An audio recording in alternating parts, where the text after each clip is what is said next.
Hello. So I've decided to start a series of videos that will go over some broad concepts and equations that I think are useful for the Physics GRE if you're preparing for them, or just in general for physics. So in this first video, I'll be covering some mechanics and going over some general concepts that you should probably be familiar with and the relevant equations. So to begin, we can go over some things related to force, work, and energy.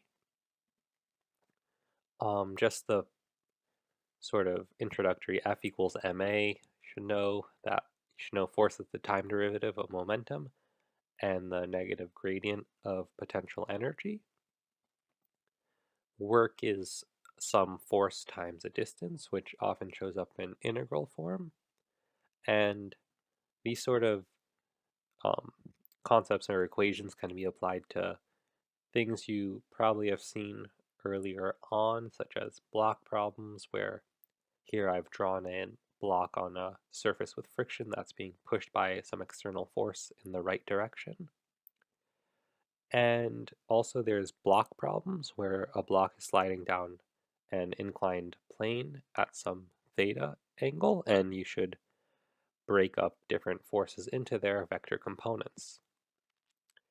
On the energy side, you should know that translational kinetic energy is 1/2 mv squared, rotational is 1/2 I omega squared, where I is the moment of inertia and omega is angular velocity.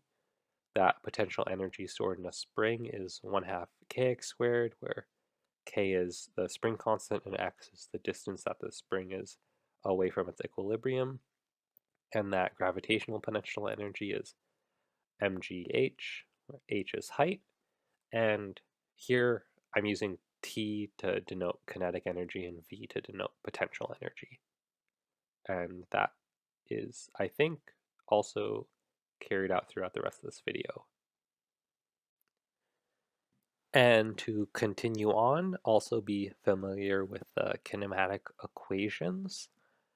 Um, I'd say most of them you could probably arrive at by deriving them pretty quickly. The last one, that final velocity squared equals initial velocity squared plus 2 times your acceleration times distance, might be the most useful one, but you should probably be familiar with them all. In dealing with any rotational problems, or a very big thing is just remembering centripetal acceleration being v squared over r, where you replace your acceleration and the force, or F equals ma, with F equals mv squared over r.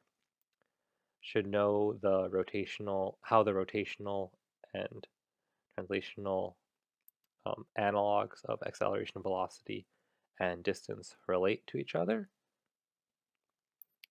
And these can be substituted into some forms that are commonly seen, such as where you substitute v as r omega to get F equals mr omega squared. That can show up.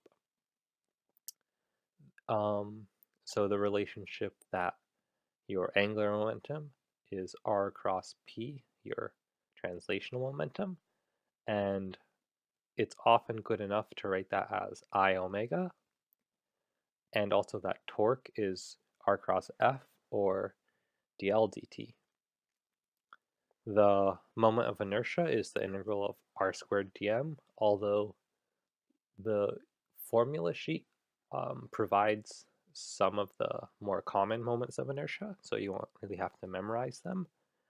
But you should know the parallel axis theorem, that the moment of inertia of some shape or body is the moment of inertia about its center of mass plus mr squared, where r is the distance that the new axis is away from the center of mass.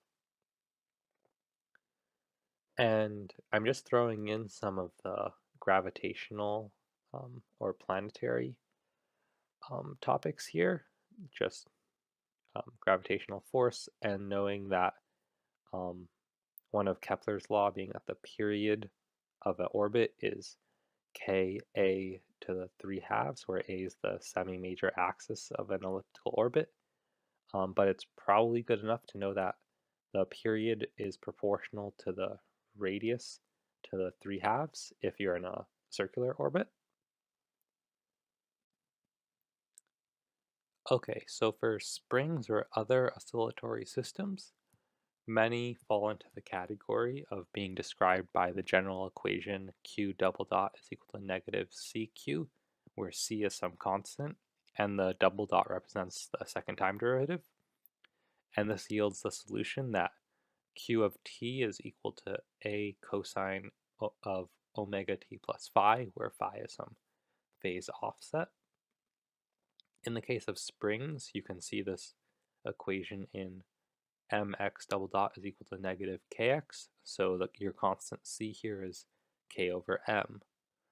And for springs, omega is the square root of k over m, and the potential energy stored in a spring is 1/2 kx squared, where x is the distance that the object attached to the spring is away from its equilibrium. As far as adding multiple springs together to find a new spring constant, or the effective spring constant, when springs are in parallel, you just add their individual spring constants. But when they are in series attached together, you take this, or 1 over the effective spring constant is equal to the reciprocals, or the sum of the reciprocals of the individual spring constants. And this often shows up here too, but isn't directly, or is sort of related. The frequency of a pendulum is the square root of g, the 9.8 meters per second squared, divided by the length of the pendulum. So to quickly cover Lagrangians and Hamiltonians, these probably won't show up too much, and it's probably sufficient to know that the Lagrangian most commonly, or will typically be kinetic minus potential energy of your system. You should probably also know the Euler-Lagrange equation, that d dt dl dx dot is equal to dl dx. And if you want a trick to remember how the Euler-Lagrange equation is really written, if you expand x dot out into dx dt, you can just see how sort of the dt's would cancel out, sort of, and you'll have dl dx's, just to know where the ddt goes in this equation. I won't say much about Hamiltonians besides it is commonly seen as kinetic plus potential energy. I also only speak pretty briefly on fluids.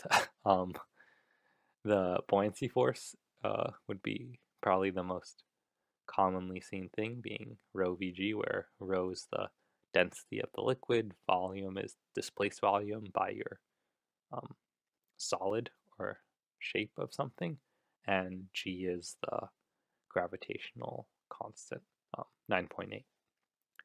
So I'm trying to keep these videos under 10 minutes each, so it looks like we are good here, in order to just provide a quick overview. I hope that you enjoyed this video. If there's any questions, please ask them in the comments below, and if you have any suggestions, please also comment. Thank you for watching.